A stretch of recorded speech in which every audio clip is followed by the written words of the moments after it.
Khaled Hassan. Welcome to another episode of Let's Find Out. Today we've got something special for you. We've got a Southern California mango tasting.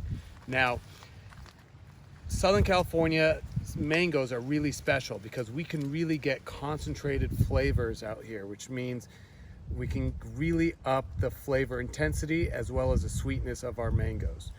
I do apologize in advance for the sound quality.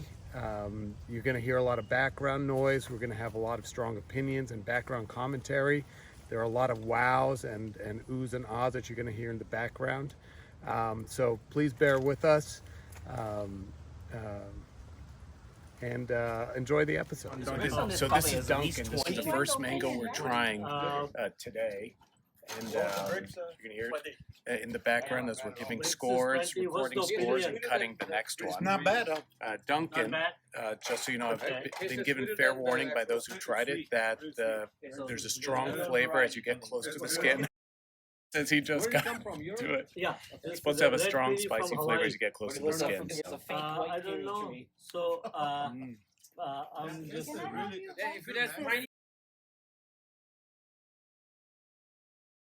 So the one we tried was red puri.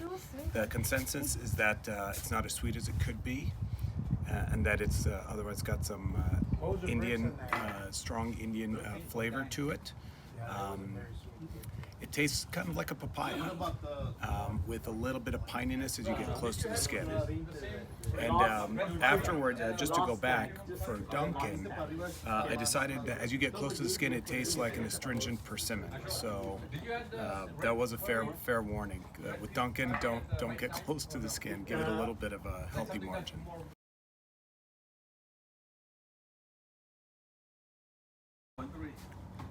So this is Lost Tag, and the consensus is that it's unlikely to be named or given another name.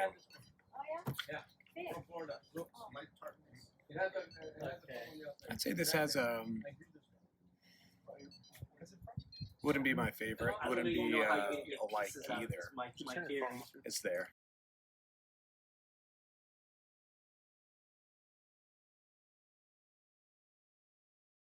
This is Angie. Angie was the curator's choice at Fairchild Gardens some years back. It's a very popular mango in Florida, has a great taste, at least by reputation, so now we're going to try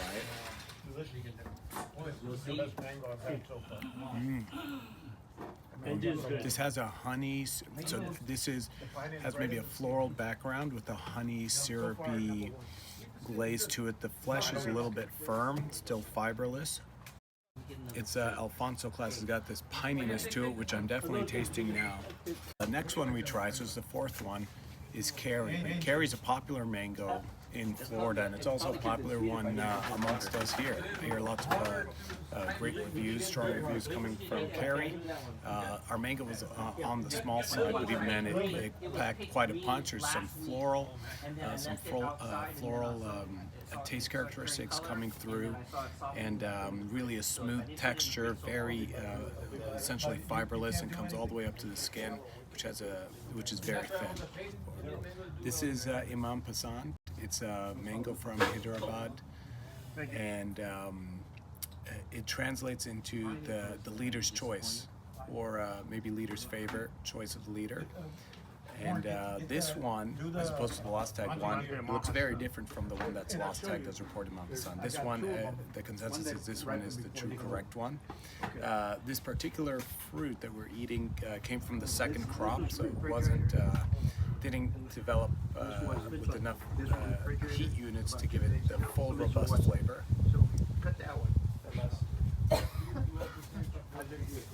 Not as sweet, I think, as it could be. This is Jehanja. This is an heirloom Indian mango, reported to be very sweet. It has a chalkiness.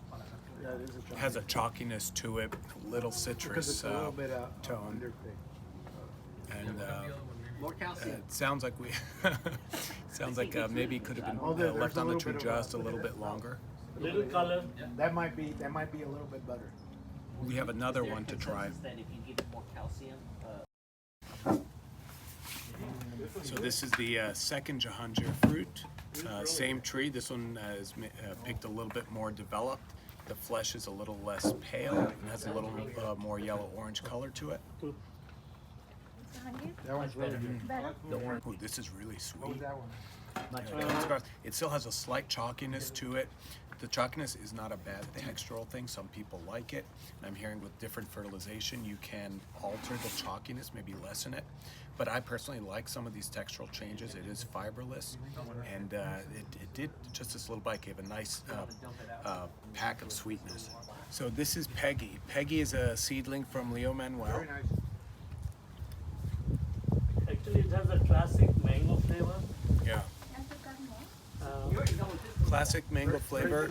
Not too sweet, but has a little kind of a honey syrupy overtone.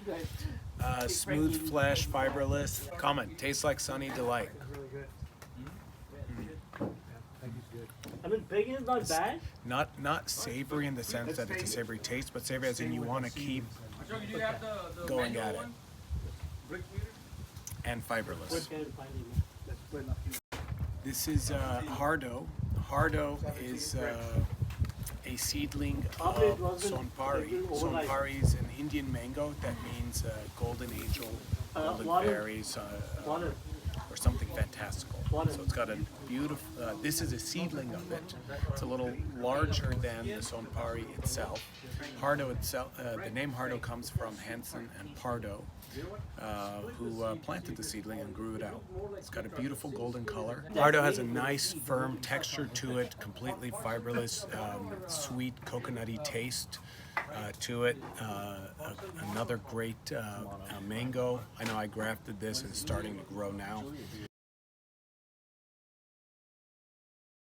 Next up is Parson. Now Parson is a large mango, daughter of Juliet, which is a daughter of Julie, so it's a granddaughter of Julie. Last year at the mango tasting, it was the best coconut flavored mango, better than coconut cream. It is a large mango, although not 3 or 4 or 5 pounds, but it definitely packs a good size, about yay big. Enjoying the crowd. We're good. I like this one better. Well, you want Has a good firm texture to it, some coconutty-ness to it, and we'll see what the Brix is. 20.8.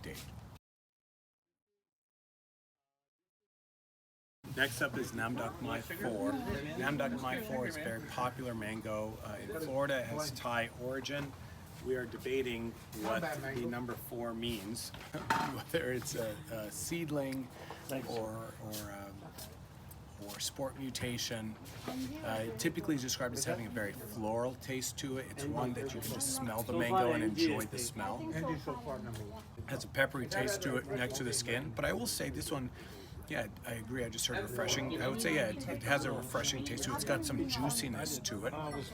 I don't know if that's typical for Doc Mai, but this one was a little bit more juicy, maybe a little watered down in terms of the sweetness, but did have a good flavor to it. So this one, Kesar. This was actually the first mango tree I bought. I bought it for $200 from Plantogram. And it died after about 4 months. So let's try it. It's a Queen of Mangoes from Gujarat. You live close by? Yeah, just come over. For your commentary, I'm sorry. What? This is very sweet. It has some pininess to it. It's a sweet. We tend to describe figs by the taste profile of the figs. If I were to describe that, I'd say this is a honey mango. Sweet honey, some floral characteristics to it. And yes, it has some pininess to it, which is characteristic of a lot of the Indian heritage mangoes. I think so far this is my favorite. Yeah, it's got a nice range of flavor. And even when you get to the pininess, that piney part is also sweet. Oh yeah, it was $60. Sometimes those mangoes At Indian store, these mangoes were $60 for a box. How many in the box? 8? 8 or 9. Yeah. It's like gambling to buy that box. Or Some of them are not good. some of them aren't good. I think they get radiated, and I think the radiation damages the flesh around the seeds.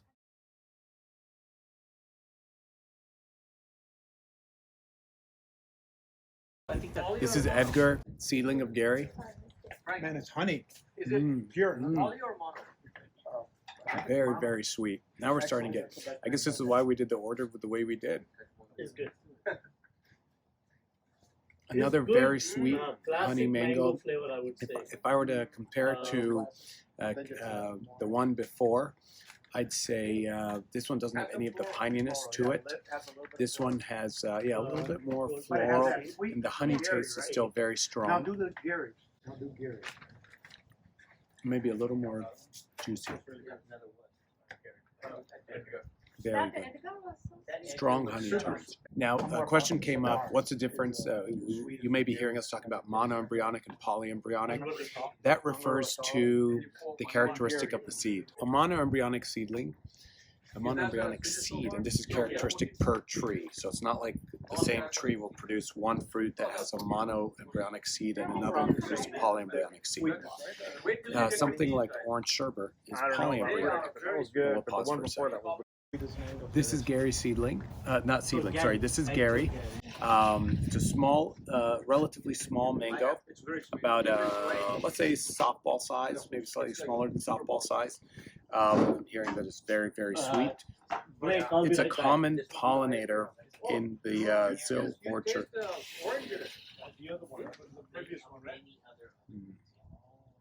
And this one has some strong citrus overtones. It's sweet, but has, I'd say, less honey, more citrusy. Again, completely fiberless. And you'll hear us talking about that because when we're grading mangoes, one of the things we're looking at is textural changes, and none of us wants to be pulling fiber through our teeth. So a lot of these top-tier mangoes have been bred to be fiberless. So you can eat all the way through, up to the skin, some including the skin. Okay. Yeah. A little coconutiness to it, but if I had to describe it, primarily the flavor profile, I'd say citrusy with some coconut and a lot of sweetness, but not necessarily honey. So this is M4. It's another Zill product. It's gone unnamed for a long time. This one is classically considered another coconut mango, but it's late season. So I think in Florida, these will be picked somewhere in August, whereas coconut cream would be more mid-July, end of July. For me, I have a tree of M4. It is disease-free, grows well, produces reliably and regularly. I think M4 is a great addition to Southern California. It is a little bit leggy. No, this will be same. Again. Yeah, and drop weight. This particular fruit, watery and no, doesn't have much flavor to it. I think the consensus was picked before it was developed. We're looking forward to peach cobbler. That's what's coming up next. Now there's a trick to picking a peach cobbler. It's a green mango. You pick it when the shoulders are full. So when it's rounded out at the top, there's no color change to it. If you wait until it develops color, you've waited too long. This mango ripens from the inside out, or it softens, I should say, from the inside out. So it should be firm when you pick it and green, and it should be firm when you eat it because the inside will be soft. If you wait until it's a little soft on the outside, it'll be completely mushy on the inside. And that's where the name peach cobbler comes from, for it being too mushy. It's really good. It's orangey. Orange. And that's the description. Everyone's saying when you eat it just right, it tastes more like a tangerine. So this is probably probably tastes like lemon. Very strong citrusy, Yeah, this is orange citrusy tangerine taste to it. You wouldn't tell that this is a mango. There's no mango taste in here.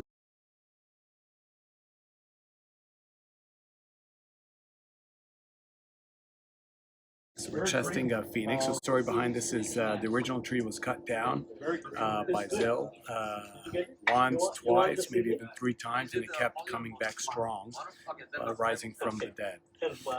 Before it was determined that it actually has some really good fruit qualities. So that's Phoenix. I have a tree. It grows very well.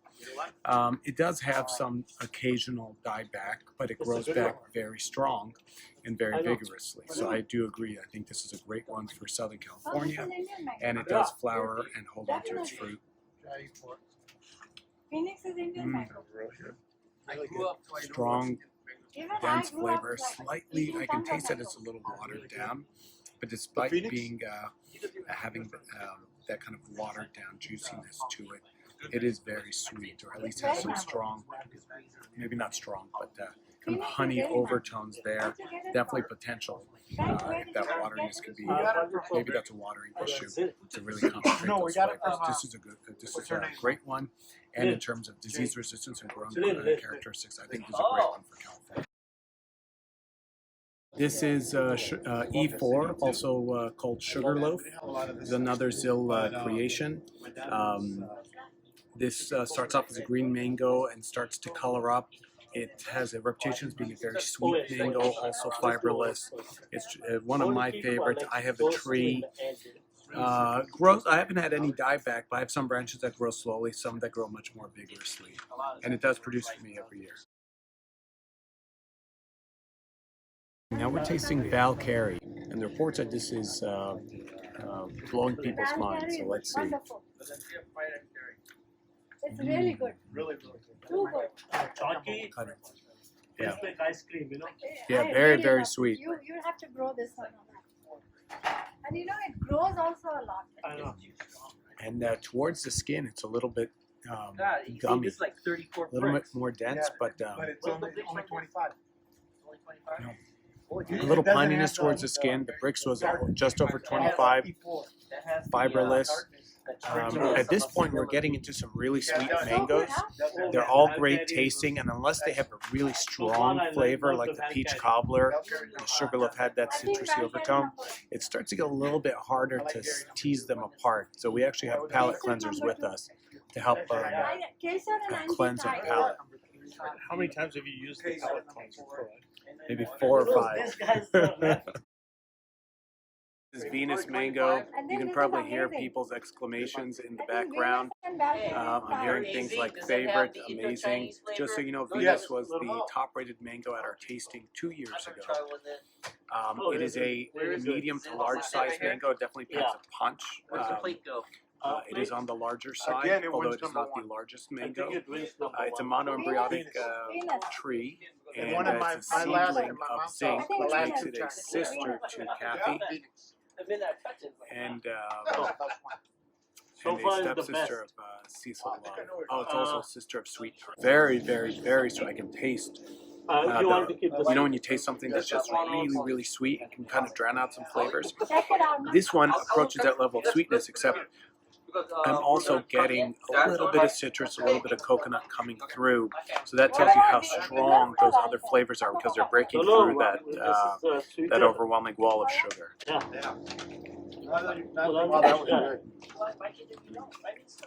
You could eat half of a Venus and you'd be full, maybe even just a quarter.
So thanks for joining us for another episode of Let's Find Out. I hope you enjoyed this episode. It was very informative, and I will say we're about to sign out from Orange County, California. I know you've probably been exposed to now a lot of different types of mangoes and cultivars. I apologize in advance for not being able to answer any requests for scion wood. A lot of the members here went through a lot of effort to get these, and trees are still relatively small and scarce. But if you're interested in getting scion wood, you might be able to get some from Tropical Acres Farm in Florida. Thanks so much, and we'll see you next time. Don't forget to click like, subscribe, and follow us.